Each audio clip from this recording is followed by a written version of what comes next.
Yeah. So why don't we go ahead and start anyway, and then we'll get a minute ahead of ourselves on everything. Are you guys ready with the cameras? All right, thank you everybody for coming to this news conference on tax increases. The first tax I want to discuss in this discussion is the stealth tax. We all saw the news this morning that we've hit yet another record, 9.1% inflation. Today's new data shows the consumer price index remaining at a painful 40-year high, jumping to 9.1% for June from 8.6% in May, which was a record in May. And this chart basically shows that. There's a couple of points I want to make about this chart. When President Biden took office, the inflation rate was 1.7%, or the CPI, I think it was 1.7%. Look where it's, and for the 4 years previous to that, it was in that zone. Look where it's gone now. And the president continues to try to give reasons for this, even using Russia, but the little data on the right there shows that the Russian invasion took place at around 7 or 8%, and it's been going up since. Economic conditions generally for Americans have deteriorated significantly. Inflation-adjusted wages of workers are falling. Consumer and business confidence has cratered. Nest eggs of retirees and workers are eroding from a double whammy of inflation and lower retirement account values. And the odds of recession have been rising, and stagflation is an imminent threat. Nonetheless, in the face of all of this, the Democrats want to raise taxes, including on the middle class, as we will show in a minute, and taxpayers earning far less than $400,000. The Biden administration proposed $2.5 trillion in tax hikes in its Green Book. Last year's House-passed Build Back Better Act was more than $1.5 trillion of new taxes. Now, my Senate colleagues are talking about a so-called slimmed-down package of tax hikes in the realm of $1 to $1.5 trillion. There is nothing slim about these tax hikes. Tax increases would make inflation worse by further suppressing the supply side of the economy, including by depressing investment and productivity growth, as well as labor supply when the labor force participation remains below pre-pandemic levels. At a time when families are already paying an extra $5,200 per year or more for inflation, the Democrats' tax proposals would raise the cost of goods even further. One of the tax increases being considered in the resurrected Build Back Better bill is an expanded net investment income tax, or NIIT, the so-called, keep that up here for just, oh, no, yeah, I want this chart. The NIIT, known as the tax on flow-through businesses, which are businesses whose owners' incomes flow through to their personal tax forms. Small business groups estimate to be up to millions of small and family-owned businesses would be at risk of having their rates increased under this policy, which will negatively impact their growth. An expanded NIT will drive down small business investment, drive down employment, and reduce small business hiring, lower wages in small business communities, and increase prices, which are then passed on to consumers. Hitting those businesses with a massive new tax hike on the order of $252 billion will hurt the very people the Democrats say they champion, workers and those with incomes well below $400,000. Small businesses are struggling in the Biden economy. It's not time to levy a $252 billion new tax, especially on small and medium-sized businesses trying to recover from the COVID-19 pandemic, the massive inflation, and worker shortages. In addition, now let's go to the next chart. A new analysis from the Joint Tax Committee confirms that Democrats' new reported proposals will increase taxes on all Americans. This chart, if you can't read it, goes from 0 or 10,000 and below up to 200,000 in different income cohorts used by the IRS. And it shows that every single income cohort will get a tax increase.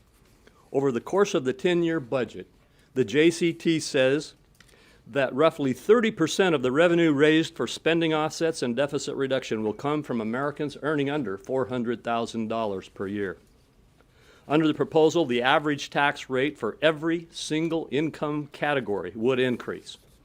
If the Democrats' tax reform is enacted this year, more than a quarter of Americans earning between $75,000 and $100,000 will see a tax increase next year, as will more than half of Americans earning between $100,000 and $200,000.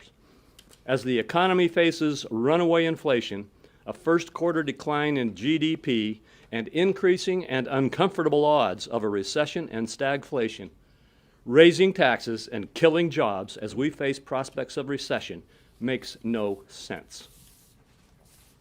Senator Grassley? Well, I want to report to you what I'm hearing on this subject from Iowans.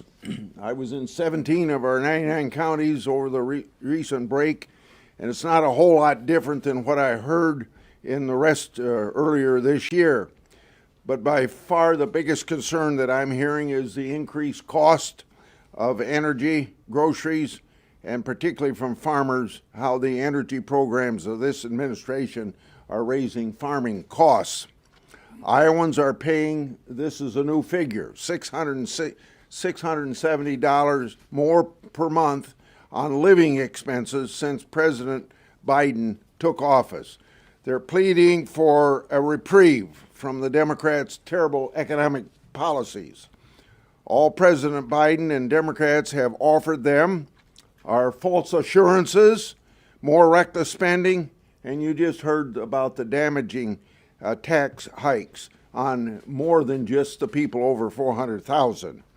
More government spending and higher taxes are exactly the opposite of what Iowans need right now. Reckless government spending fueling inflation in the first place. More spending will make it even worse. Their proposed tax hikes would further squeeze a middle class that's enduring hurt the most by inflation. Democrats' tax hikes on job creators, like this pass-through income that you just heard about from Senator Crapo, would inflict further damage by suppressing business investment and lowering productivity. To combat inflation, we need more production, not less. And you get less production if you don't have more investment. Democrats have had their way for 18 months, and it hasn't worked. It's time to stop the reckless spending and work towards common sense, bipartisan solutions. Senator Cornyn? There's an old expression that when you find yourself in a hole, quit digging. But that just seems like what the Biden administration continues to do, continues to dig the hole deeper and deeper and deeper. And there's no subject that hits closer to home than the cost of gasoline and fuel for your vehicle. This is where inflation has perhaps demonstrated its the pain, the silent tax you heard about to most people most directly. And you would think that the Biden administration would understand the basic laws of supply and demand. The one reason why prices are high is because demand is high. But when demand's high, if you want to lower the price, you increase the supply.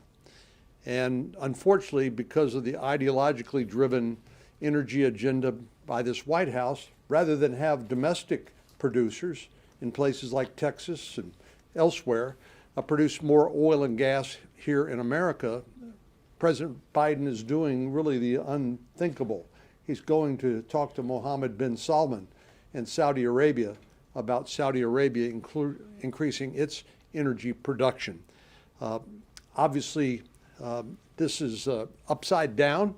We could create more good jobs across America and bring down the price of gasoline at the pump and provide some real relief to American consumers if we would just produce more energy here at home. Senator Young. I know the Biden administration has been short on answers about how to provide relief to our businesses, to American families, as we see inflation manifesting itself in countless ways, big and small. Back in Indiana, I'll tell you, people can talk about very little as it relates to their lives and public policy when I interact with them, aside from the price of utilities and gas and housing and groceries. This is one of the painful things about inflation, is when you find yourself in an inflationary environment, it's very difficult to get yourself out of it. And we could have avoided this predicament. It's something I've discussed through members of the media a number of times in the past. We could have avoided a situation where we injected $1.7 trillion into a rapidly growing economy that counters any conventional economic wisdom that we've learned over the years. But nonetheless, here we are. So we need to find a way out of this mess. And this is perhaps a news alert to the Biden administration, but probably to no one else here or around the country. Tax increases aren't going to provide relief to our businesses. They're not going to provide relief to rank and file Hoosier families. We certainly can do better than this. Look, inflation is already forcing the average U.S. household to spend an extra $5,200 this year. $5,200. Now, I know this probably is not a lot of money to certain people who populate the White House. Might not be a lot of money to some of the people in this room, but $5,200 is a lot of money to the average American household. I know back in Indiana, $5,200 can make or break an administration. It can make or break a presidency. So this president needs to figure out that he's headed the wrong direction with these proposed tax increases. Senator Schumer and Senate Democrats would be wise to heed this as well as they consider this reconciliation package that they continue to advance. This is basically repurposed Build Back Better for the uninitiated. And let's work together on some bipartisan solutions. We have national security challenges. We have a problem at our southern border. There is some common ground to be found with respect to certain issues related to our economy, the need to reskill our workforce. Let's work on all of those things. And the Biden administration should know this. I don't anticipate them changing their agenda. So we'll be carrying this agenda to the American people come November. And they'll be able to register their opinion about the extent to which Democrats wisely handled our inflation challenges. I think they will register their opinion that even the consideration of a massive tax hike on rank-and-file Americans in this atmosphere is ill-advised and certainly not in the best interest of our long-term economic health. Senator Portman. Thank you. I appreciate Senator Crapo for having this meeting today. Look, this is the most punitive tax of all.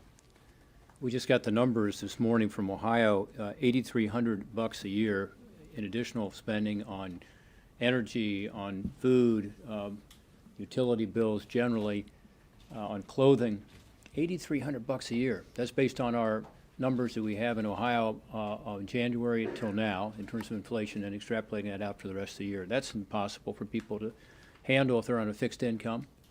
A lot of lower middle income folks in Ohio are suffering the worst, some of whom have long commutes.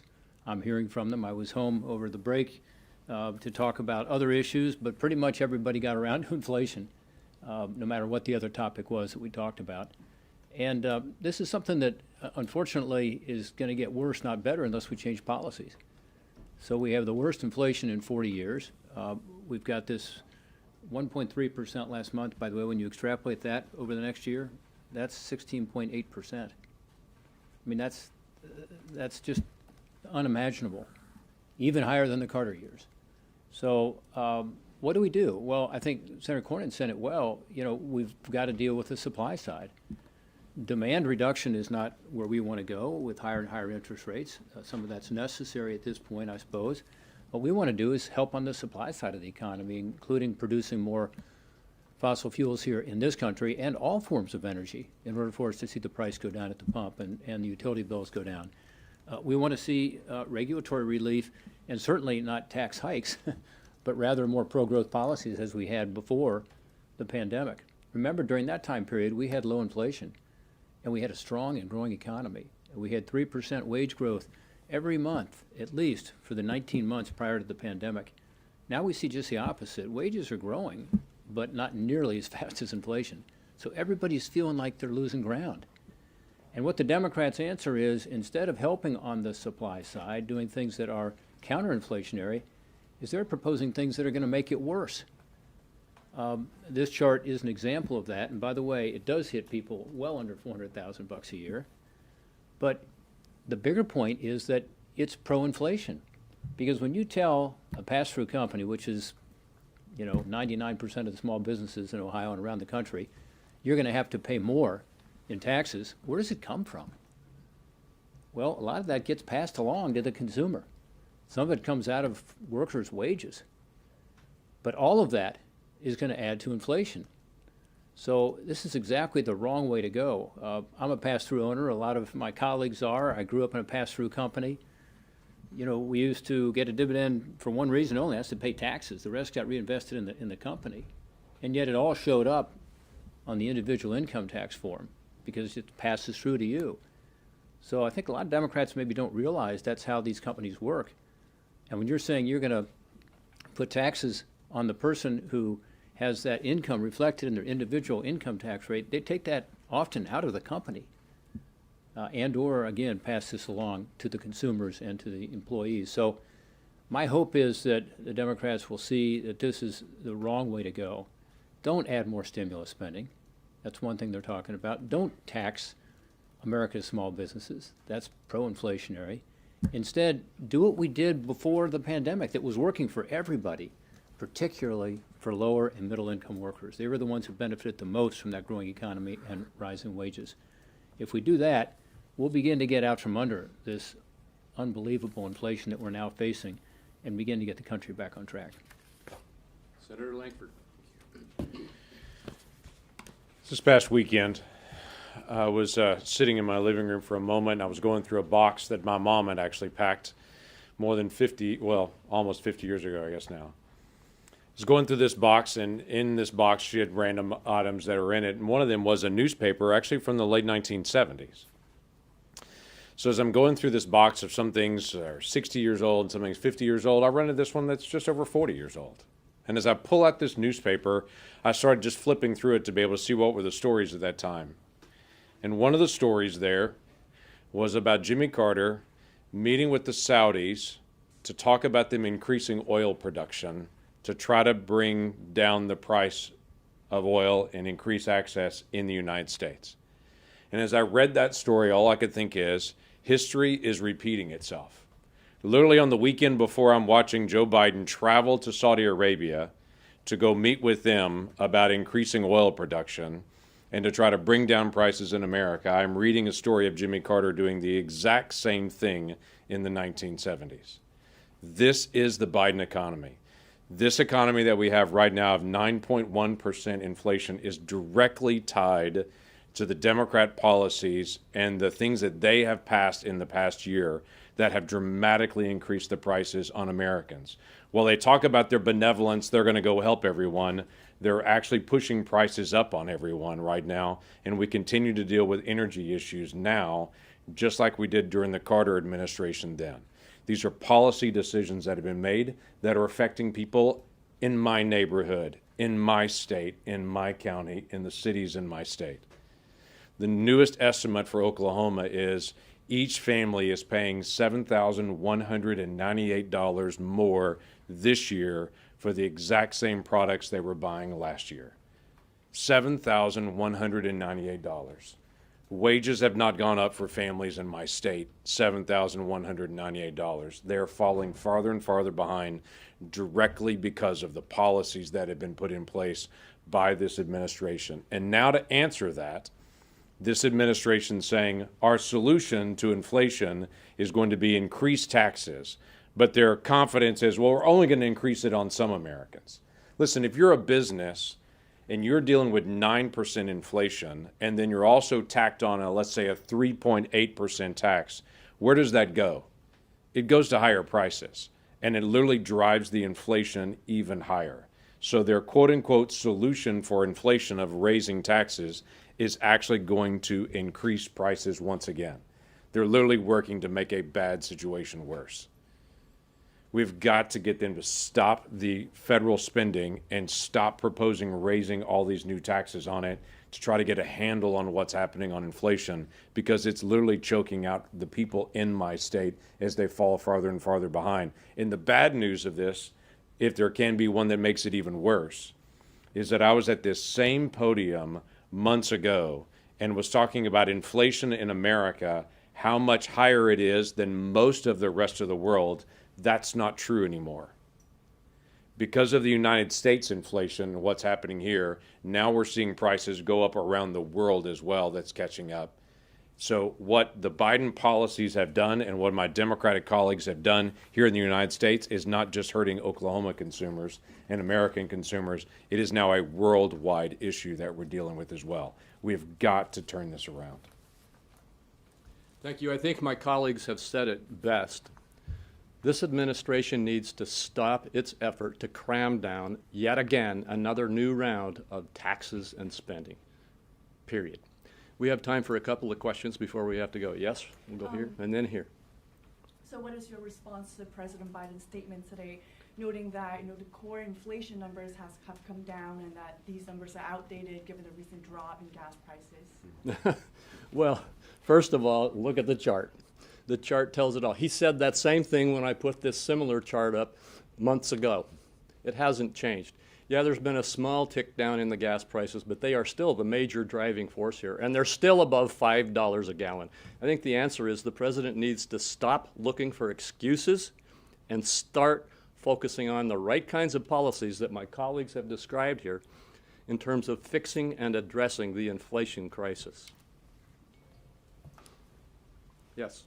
So there's reports that the Biden administration is considering rolling back the tariffs on China. Do you think that that's the right approach to handle this situation? You know, that's one that I am continuing to negotiate with the Democrats, and I'm not going to weigh in on any specific outcome of those negotiations right now, but I'd be glad if any of my colleagues want to jump in on that. This is a heavy item of negotiation right now between the parties. Yeah, and I appreciate the fact that Senator Crapo was in the middle of that because it is very complicated. But the bottom line is there was a report called a Section 301 report that was done on China's practices with regard to trade, and it was determined that China was not playing by the rules, was subsidizing with dumping and other unfair trade practices, and therefore these tariffs were put on. China has not changed its behavior.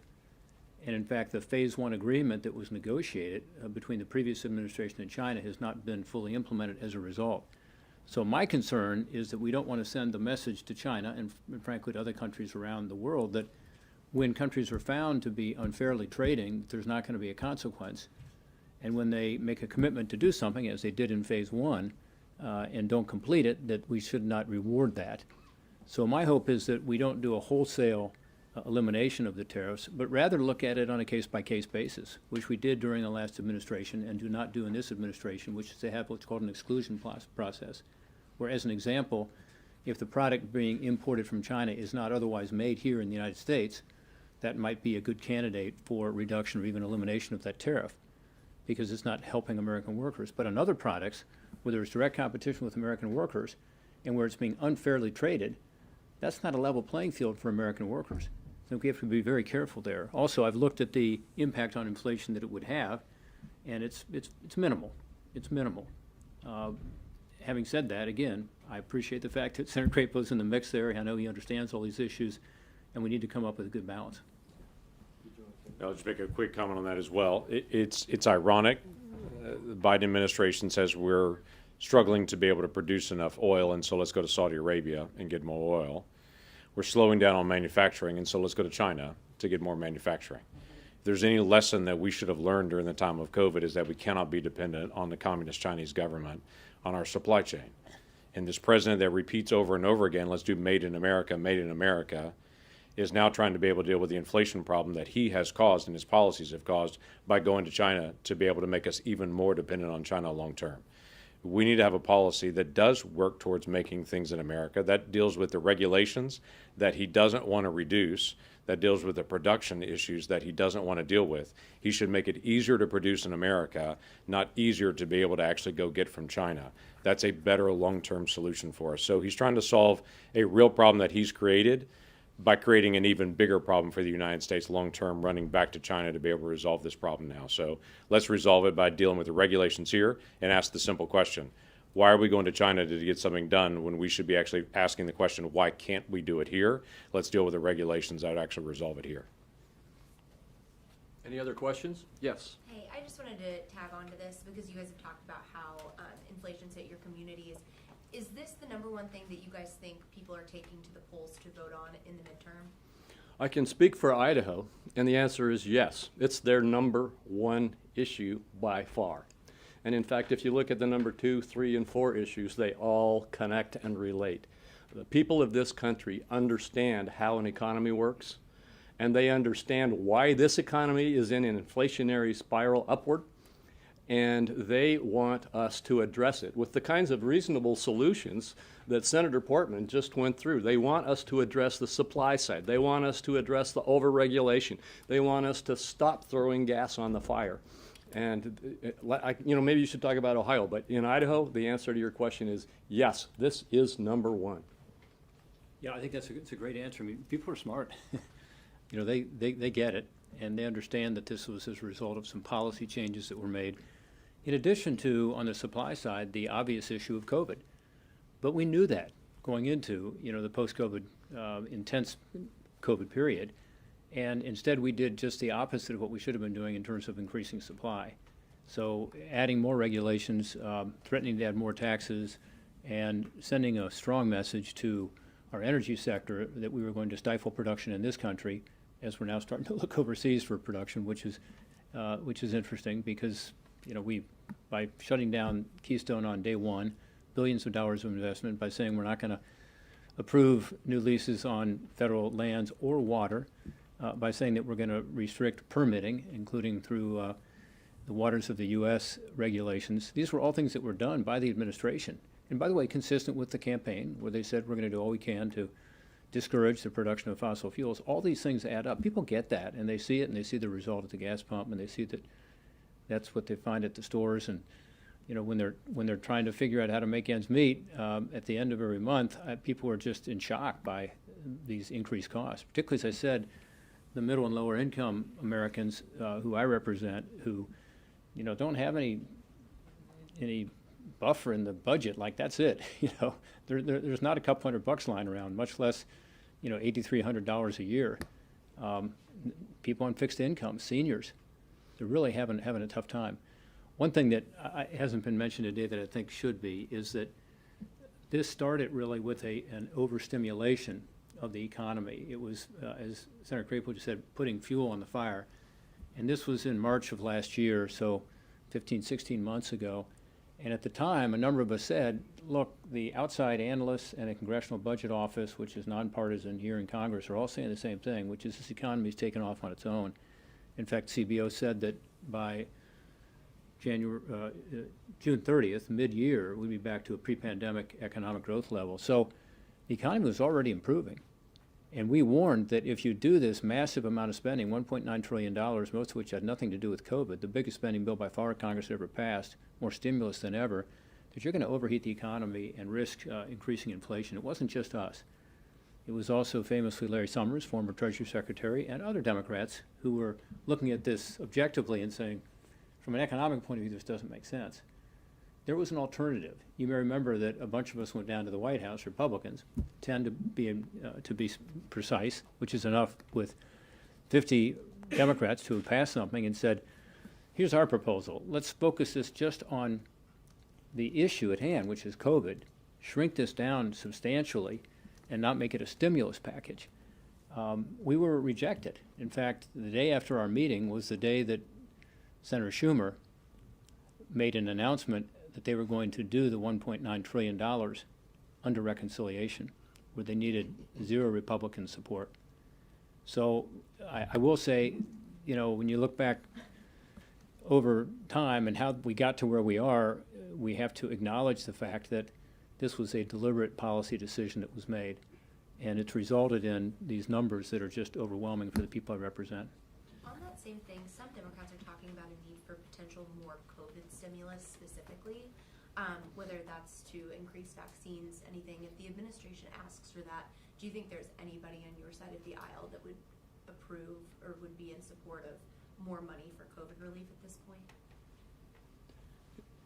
Is this like Yep. MITS? Yeah. Yeah, the answer is yeah. I'm not a part of that group, but maybe are you working with? Well, I mean, there was a proposal, as you know, put out by a bipartisan group, including Senator Romney representing Republicans, saying we can pay for it out of the ARPA funding, the American Rescue Plan funding. I mean, every town and city in America is making announcements recently about how they're using their ARPA funds. I challenge you to do a story on it because you'll find that very little of it has anything to do with COVID. I mean, it's fine projects. It's a new city park, or it's, you know, it's something that has to do with infrastructure, which we've funded generously now through the infrastructure bill. But there's just a lot of money that was put out that could be repurposed for this. And there was an agreement, you recall, between Senator Romney and I believe it was Senator Schumer. Anyway, there's an issue right now as to new money, but not as to repurposing existing funds, and there's extra funding out there. So I think that's where you could see a bipartisan compromise. And Rob reminds me of a couple of points I want to make. One is this discussion that has been going on, and there has been a discussion about that need. It's a much smaller discussion, COVID-related, and it is offset. It is not new spending. And that kind of discussion is something worthwhile. If there are things needed on COVID that need to be done. Rob correctly pointed out the fact that there are hundreds of billions of dollars of that 1.9 trillion that have not yet been spent out, and that we are trying to find ways to get that redirected or clawed back so that we can stop this overstimulation. The other point I want to make, and just remake, is this chart is not that old $1.9 trillion bill. This is the new proposal to pile on top of what we've just been talking about, and this is taxes only. There will be spending matching this. Now, Senator Manchin has said maybe the spending will only be half of this, but the point is there's another huge hundreds of billions of dollars of spending being proposed in the cram down that Senator Schumer is currently pursuing, which is not just the taxes. Today's discussion in this news conference is focused on taxes, but matching this is another huge mistake in terms of piling more subsidy spending and more debt finance spending into the United States economy. Thank you all very much. All right, thank you.